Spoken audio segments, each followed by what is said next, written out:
Our third game has been on everybody's calendar for quite a long time for different reasons.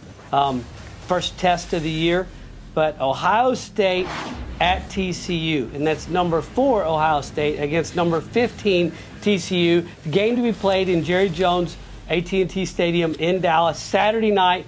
Big game. A lot of people are going to be there, and this is the 7th meeting between these two. Once, call them powerhouses, but it's the 7th meeting since 1937. Ohio State's got a 4-1-1 advantage, but it's the first time this game between Ohio State and TCU has ever been played in the state of Texas. And the reason I bring that up is because, as you know, TCU is legendary football.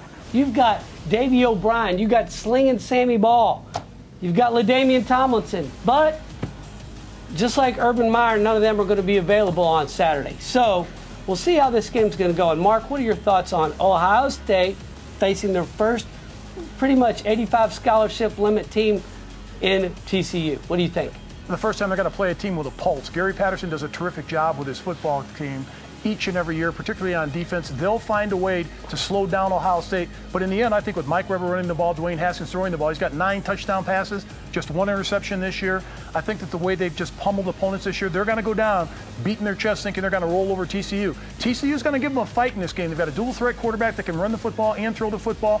But I think in the end, Ohio State, with their athleticism, with their depth, particularly at running back and the wide receiver, and defensively with Bosa, I think Ohio State gets the job done in a tough-fought game, 38-27, Coach, on the road. Yeah. Fight the team across the field, show them Ohio State, set the earth. Ohio State just has too much talent. I think you look at Dobbins, you look at Weber, the running backs you mentioned, Haskins. They're 74% on third down conversion mark. Ohio State defense hasn't played as well as I think they will. Joey Bosa, or Nick Bosa's having an exceptional fine year. He's leading Ohio State in tackles as well as sacks. But do not underestimate TCU and Gary Patterson.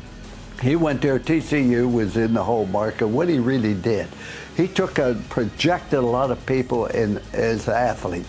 He'd recruit a 6'2", 200-pound safety man who ran 4.7, not good enough to be a great safety. He'd bring him in, put him in the weight room, make him a rush end, things along that line. Now he's gotten the ability, and for the first time, Mark, he has 3 4-star quarterbacks on the roster. He has 4 4-star running backs on the roster. He's never had this type of talent before. I think they're very, very good. I think it's going to be very close.